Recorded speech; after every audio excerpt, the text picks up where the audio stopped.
नमस्कार, स्वागत है एक बार फिर से आप सभी का आपके अपने ही चैनल हनुमान सेवा परिवार में।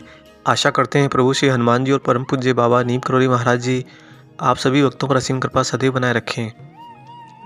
दोस्तों, नीम करोली बाबा कभी भी प्रवचन नहीं देते थे, हमेशा भक्तों से घिरे रहते, सत्संग चलता रहता। उसी बीच कुछ तत्व ज्ञान की बातें उनके मुखारबिंदु से प्रस्फुटित हो जाती, या कोई भक्त किसी बात को लेकर जिज्ञासा व्यक्त करता भी तो उसकी जिज्ञासा वहीं महाराज शांत कर देते।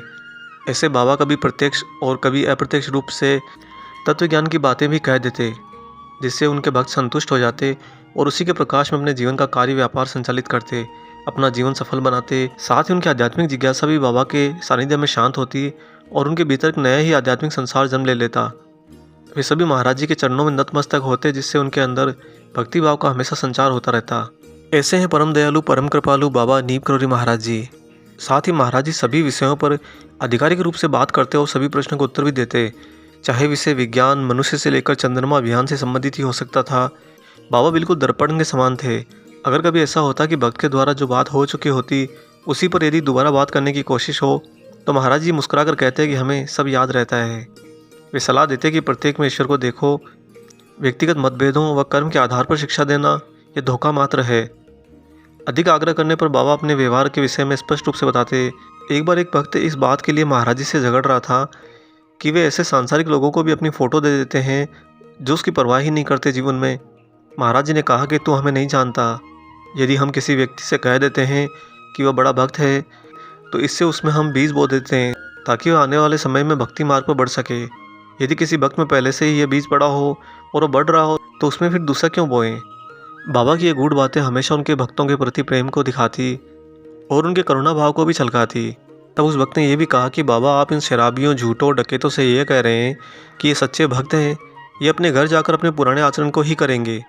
तब महाराज जी खिलखिलाकर बोले, इनमें से कुछ को तो याद रहेगा कि मैंने इनके बारे में क्या कहा और इससे उनको अपने में यह गुण विकसित करने की इच्छा भी बढ़ेगी।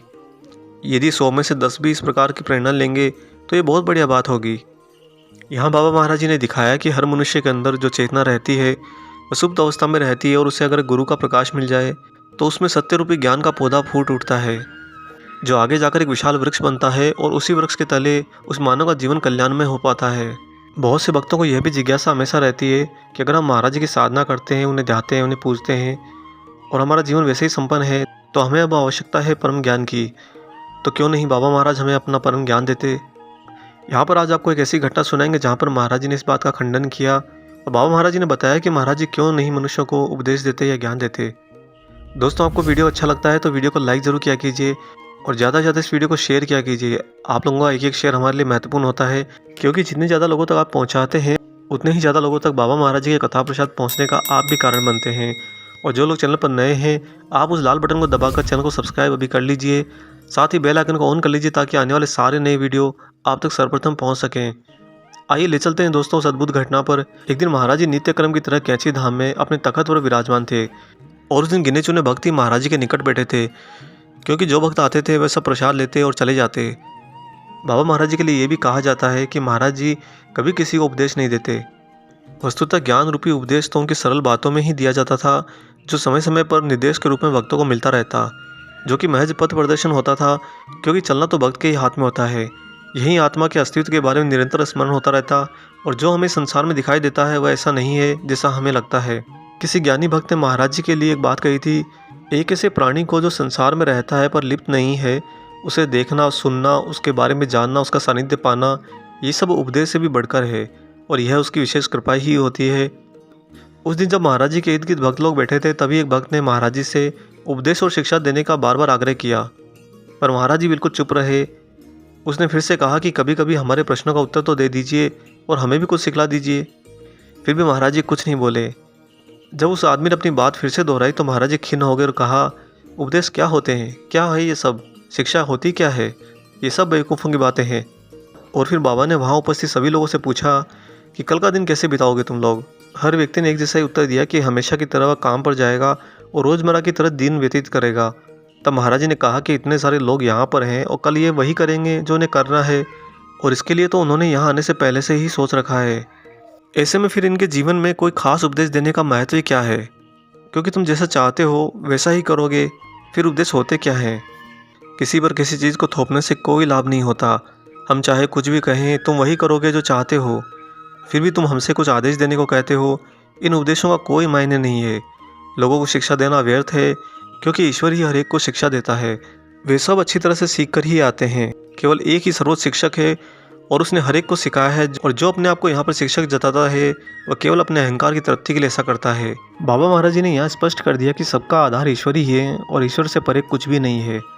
वास्तविकता तो यह है कि जब आप अपने ही ईश्वर को दूर कर देते हो, तो आप इसी जगत के अंदर अज्ञानता के अंधकार में ज्ञान प्रकाश की तलाश करते हो। और जब आप ये स्थिति समझकर ईश्वर को अपने बिल्कुल नज़दीक रखते हो, तो फिर आपको किसी भी ज्ञान की आवश्यकता नहीं, बस एक गुरु की अंगुली पकड़ने मात्र से ही सब कुछ हो जाता है। बाबा महाराज जी ने यहाँ पर यह भी स्पष्ट किया कि अगर आप मुझे चाहते हो, मुझे मानते हो, तो मेरे से पहले अपने ईश्वर को अपने साथ रखो। अगर तुम ईश्वर को साथ रखते हो, तो मैं ही वह हूँ और मैं तुम्हारे साथ में सदैव हूँ। अगर तुम ईश्वर को दूर रखते हो, तो वास्तव में तुम मुझे भी अपने से दूर रखते हो। फिर तुम मुझसे बस शिकायतें करते हो कि बाबा मेरे पास प्रश्न ही प्रश्न है, लेकिन उत्तर नहीं है।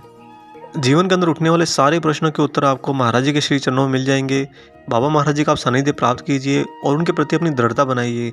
दृढ़ता के अंदर संयम होना बहुत आवश्यक है, क्योंकि किसी परिस्थिति को जीतने के लिए शारीरिक बल की आवश्यकता नहीं होती, अपितु आत्मिक बल की आवश्यकता होती है। और आत्मिक बल ही संयम का प्रतिबिंब होता है।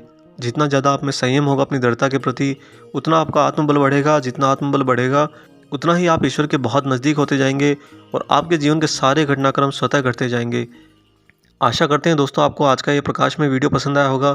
वीडियो अगर अच्छा लगा तो ज़्यादा इसे लाइक ज़रूर कीजिएगा।